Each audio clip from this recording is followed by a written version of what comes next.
Hi, I'm Matt Shepard, and coming up on this edition of Shep Shower and Shave, where your baseball attention should be going right now as the Tigers continue to tease you every once in a while. We're brought to you by Fifth Avenue. Fifth Avenue in Royal Oak, your fantasy football draft headquarters. League commissioners, here's what you get when you reserve your draft party at Fifth Avenue. And you can do that by going and emailing them at fantasydraftparty@fifthaveroyaloak.com. All right, here's what you're going to get. If you reserve your draft party at Fifth Avenue, it's a private area, and you get free Wi-Fi, by the way. So you get your own private area, free Wi-Fi, a draft board, a dedicated server, someone who's only going to serve you, a large pizza, drink and food specials for your league, and a Fifth Avenue fantasy football playbook for each person with 17 weeks of special Fifth Avenue deals. Reserve your day. Reserve your time right now. All you have to do is send your request to Fantasy Draft Party at fifthaveroyaloak.com. The fifth is spelled out, by the way. Become the most popular fantasy football commissioner of all time in your league. Email Fantasy Draft Party at fifthaveroyaloak.com today. We're also brought to you by Northwestern Tech.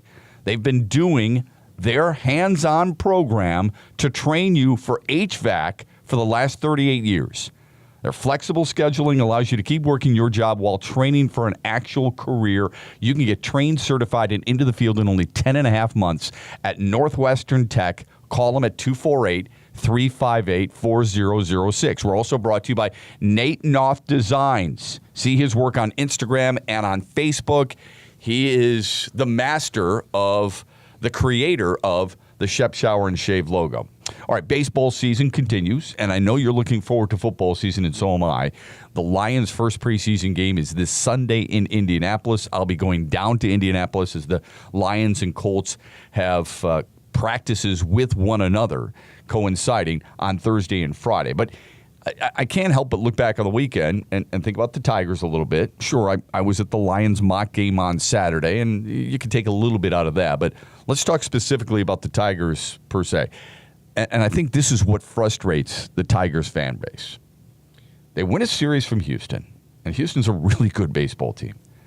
And then they beat the Yankees in a series. And New York is a very good baseball team. Then they win the first two with Baltimore. And Baltimore is a decent team. They're not a good team. They're okay. But what they are is playing for something. When Detroit went into Baltimore, and I know the Orioles are just a game under 500, and they're also a minus 53 in the runs differential. But when they went into Baltimore, the Orioles were only 2.5 back of the wild card. That's where they stand right now. In other words, the Orioles were playing for something. Detroit beats them the first two games, but they failed to close the deal on winning that series. Instead, they lose the final two games and settle for a split. Now, I don't expect them to win every series, and I hope you don't either. And I refuse to get sucked into a discussion about this team making a late run at the wild card, because that's what a lot of people started talking about. They did. I mean, after they beat the Orioles the first couple of games, hey, Detroit's getting closer. They're only 5 games back in the wild card. And Shep, right now, they're only 6 games back of the wild card. I'm not buying that. Too many things have to go right. Too many guys would have to show us that what we've been witnessing for 5 months has not been who they really are. And instead, they are way better than their current numbers. And I refuse to do that. I think most of the Tigers are who they are. Look, Justin Upton's been fantastic, has he not? I mean, how many of you today feel the same way you did at this time a year ago? August 7th, last year, most of you wanted Justin Upton. Terrible signing. Hope he opts out. Probably won't because he's terrible, he stinks, and so on and so forth. Where would this team be without Justin Upton? And I know they're nowhere right now, but he gives you something to look forward to. He gives you something to watch.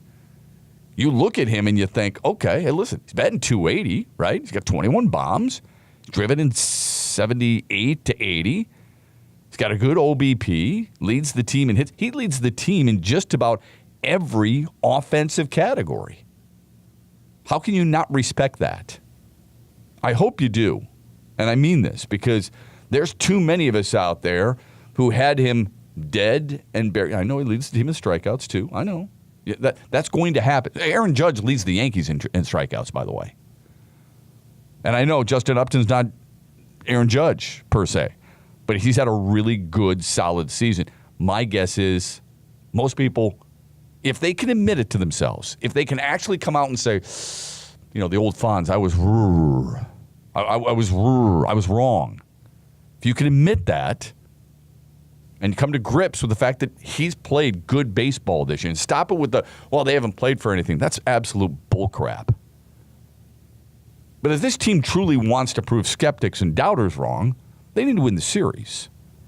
And let's face it, good teams close the deal in Baltimore. Not a sweep, I didn't say that, but winning one of the final two games would have been a hell of a lot more competitive than they were on Sunday. That's what you would have thought. When Anibal Sanchez gives up 5 home runs, tied for most by a Tigers pitcher ever.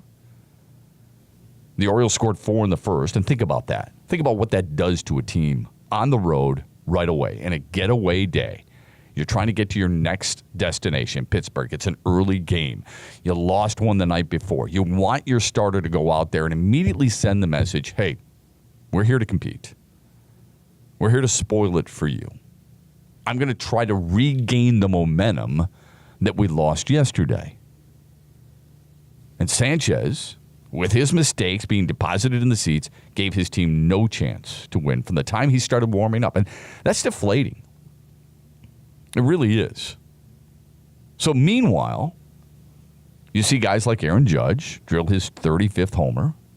Cody Bellinger pound out his 32nd of the season as the Dodgers steamroll through the regular season and continue to impress. I mean, there's not enough been made about one particular individual, and I'll get to that in a minute. But Judge is going to win the AL Rookie of the Year in a landslide, right? He's fun to watch. Don't get me wrong. I do. I enjoy watching him. Everything I work with Craig Monroe on Tigers pre-games and post-games, and he's a good friend with Marcus Timms, and Marcus Timms is the hitting coach in New York, and Timms has told him and reiterated to anybody who'll listen, Aaron Judge is a really good dude. And I know sometimes as a fan, that doesn't matter to you, but in a clubhouse, especially with a young guy, and for coaches, that's a big deal, that a guy's willing to listen. He's willing to accept responsibility. He's willing to accept advice. He actually seeks it out. That's a good thing, you know. So I'm rooting for the guy, even though he's a Yankee. He's just the 11th rookie to ever hit 35 homers in a season. And he's still got a month and a half to go. But just keep this in mind. He struck out 3 times on Sunday. That's the 10th time this year that's happened. He's K'd at least once in 24 straight games. That's the longest streak in Yankees history. This kid is on pace to hit 52 homers. Eye-popping. He's also on pace for a club record 212 strikeouts. No Yankee in the history of that franchise, and it's the most decorated in baseball, has ever struck out 200 times in a season. And he's about to do it. Bellinger, Cody Bellinger, the Dodgers, is a story that isn't getting enough East Coast press. He has 41 less at-bats than Judge and has just 3 fewer homers and 3 fewer RBIs. Sunday against the Mets, he walked, stole a base, scored twice, in addition to his 447-foot homer. He's homered 5 times in 7 games against the Mets this year. I don't think nearly enough people are talking about Cody Bellinger. And I don't know if it's because they love watching Judge. He's getting all the headlines. Maybe they just, because of the size of this guy and the monstrous home runs he hits. Maybe it's because the Yankees are who they are. Maybe it's because Judge is the most dangerous player on that team, while L.A. has guys like Justin Turner, who leads the league in hitting, by the way, and Corey Seager, and Clayton Kershaw, and now Hugh Darvish. Turner, by the way, is the guy that I wanted to mention, not getting nearly enough pub. He's batting .349, man. I mean, He leads the National League. He's second in all of baseball in batting average to Jose Altuve, who should be the American League MVP. For that reason and others. But Turner's right behind him. And how many people talk about Justin Turner? Do you know that the Dodgers, during this massive run that they're on, they are 43-7 since Justin Turner came back from the DL. 43-7. They've won 4 straight. They've won 13 of 14. They've won 24 of 27 since the 4th of July. Those 3 losses, by the way, to Atlanta. They're on pace for 115 wins.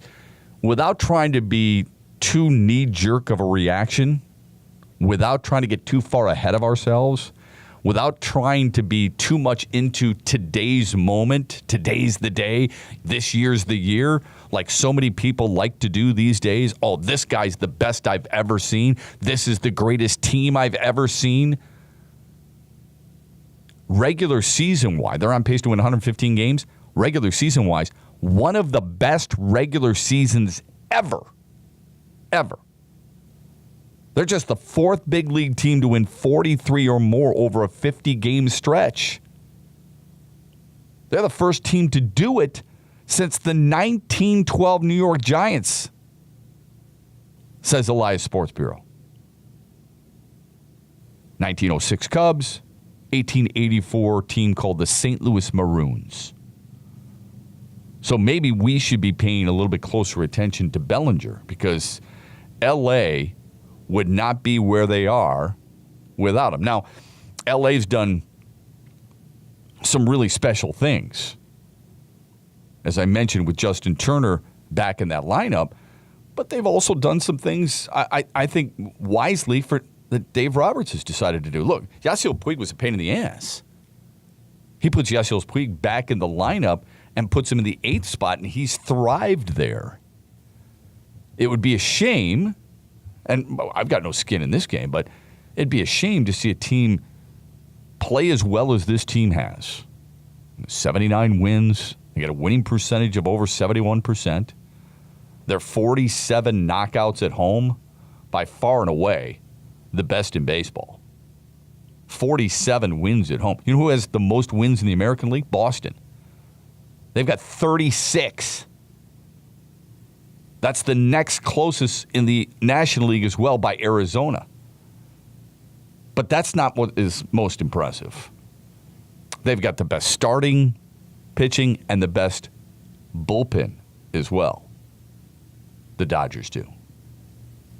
But you want to know something that's really impressive? How about a 32-19 record on the road? That's really impressive. How about a run differential? And I bring this up quite a bit, and I know some people roll their eyes at it, but I'm telling you right now, how about a run scoring differential of plus 204?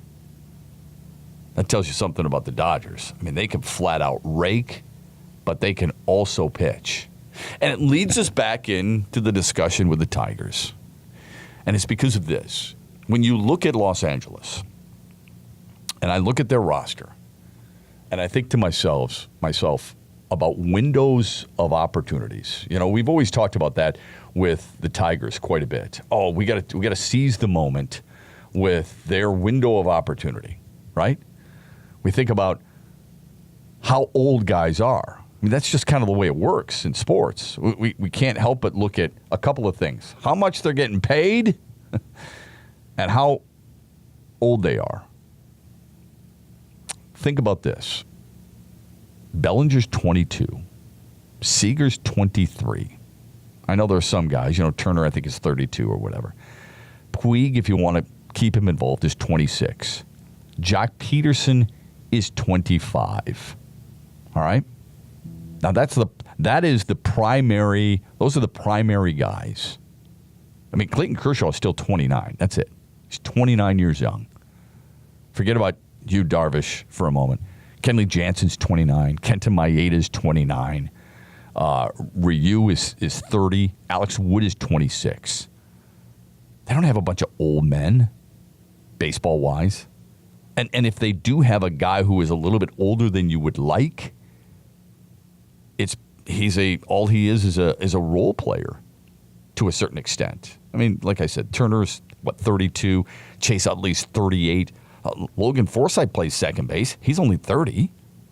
It's not terrible, right? Grandal is 28. In other words, the best players on their team are in the prime of their careers. The best players they have, their window is wide open. It's a door. It's French doors. That's not a window. They've got a nice, wide open space that they can look at and say, we're going to be around for a while. And then you look at the Tigers and you think, who are their young guys who are going to make a difference? Cabrera's 34. Kinsler's 35. Right? Upton's almost 30, so not bad right there. Outside of pitchers, because I brought up Clayton Kershaw and a couple of others, Kenley Jansen, I'm talking about everyday players. Castellanos is 25, okay. Iglesias 27, okay. Dixon Machado 25, fair enough.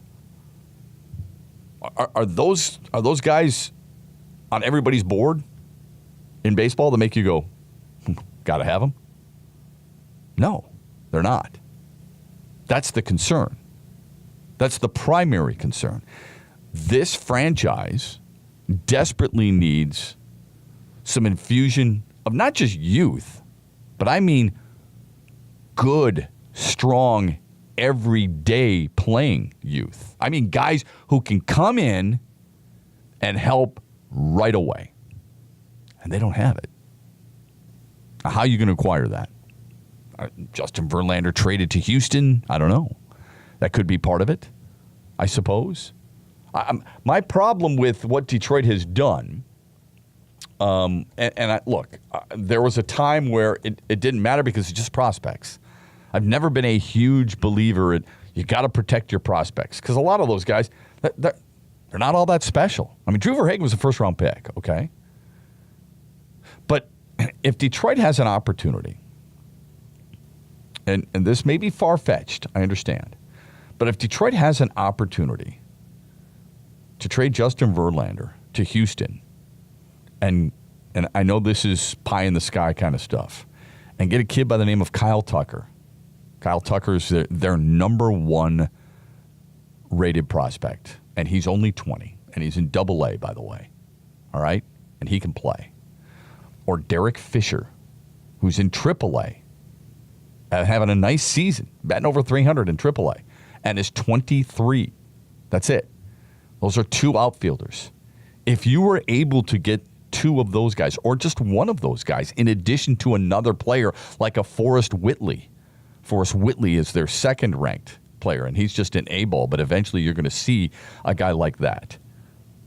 If you could get a combination of a Fisher and Whitley, a Tucker and a Franklin Perez, or a Tucker and a Fisher, which I doubt you could ever get because eventually Houston's going to need some outfielders too, right? Or a guy like Yordan Alvarez, who's only 20, can play outfield, can play first base.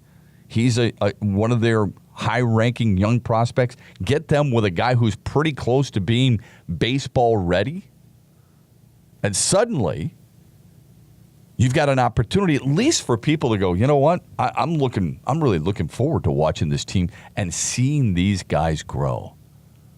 And remember, Will Myers was the number one prospect in baseball at one point. Now he's in baseball purgatory of San Diego, and not a whole lot of people have heard much about him. Don't follow him quite as closely. When he was in Tampa, he was the real deal. Now suddenly he's in San Diego, and people are wondering, oh, he's a good major league player, but is he really been all that? You run that risk. I get it.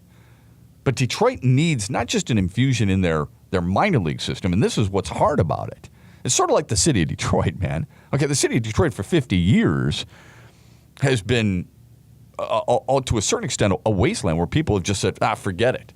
You've had corruption in the mayor's office, corruption in the school board, corruption on city council, all this other stuff, right? You're not going to turn around in 3 years or 4 years.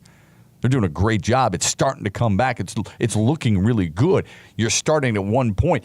It has to be far further reaching, yes, but it's going to take some time. Same thing with the Tigers. When you've, I don't want to say ignored, but when you've missed or have not had success within the organization with some young position players for as long as this franchise has struggled with, it's going to be really difficult to turn around not just the organization, but the parent team too.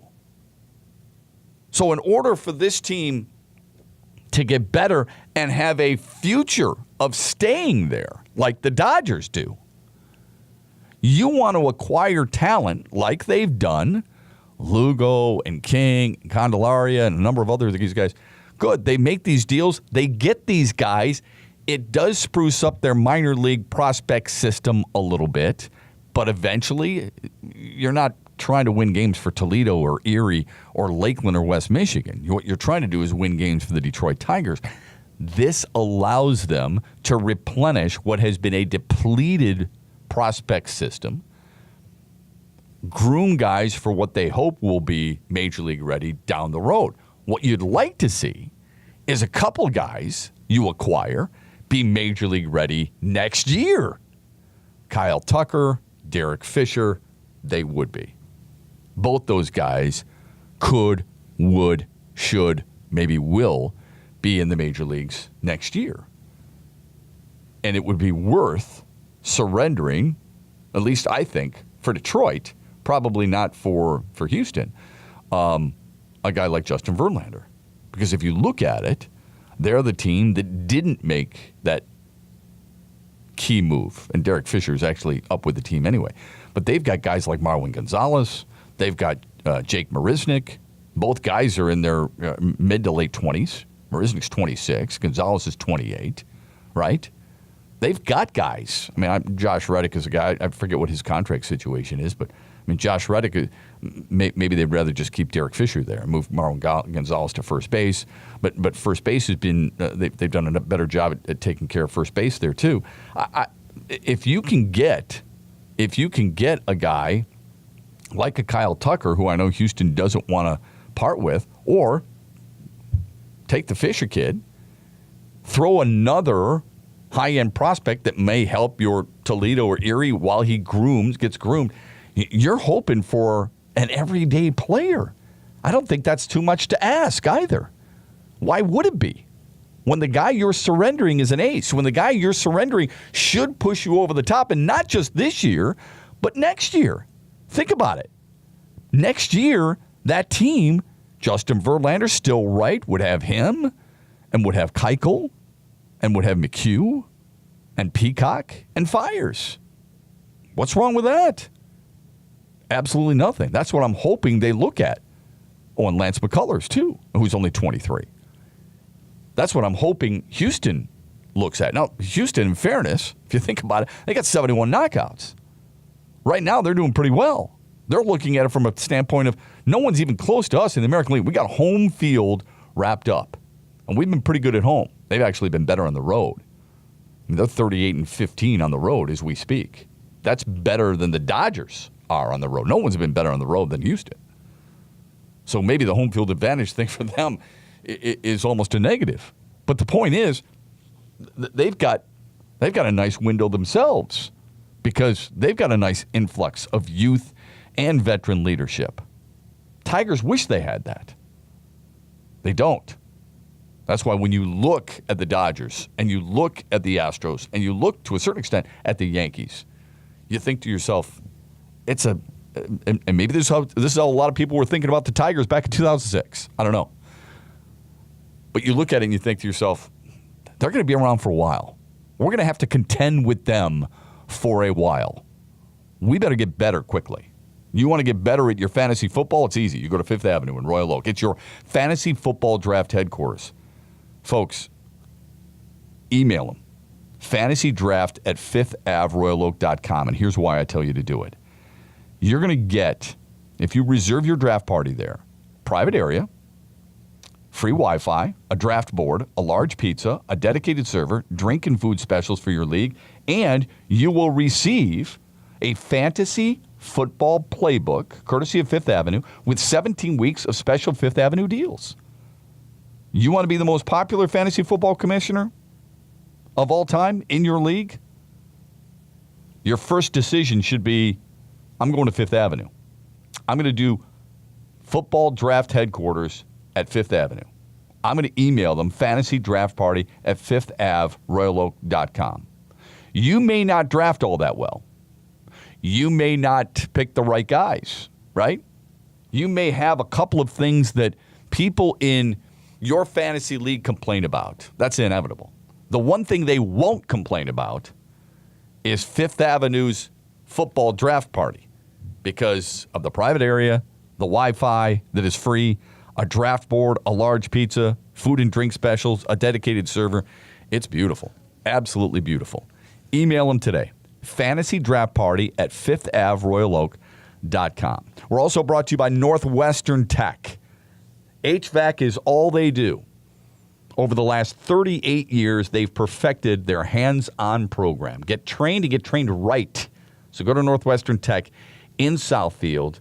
You'll get trained, certified, and into the field in only 10 and a half months. You can go to their website, northwesterntech.edu, or you can call them right now at 248-358-4006. Northwestern Tech, the HVAC school that works. And Shep Shower and Shave is also brought to you by Nate Knopf Design. See his work on Instagram or on Facebook. He's a gifted artist who is able to craft the Shep Shower and Shave logo. We know you like it. We love it. For more of Nate Knopf Designs, find him on Instagram or on Facebook.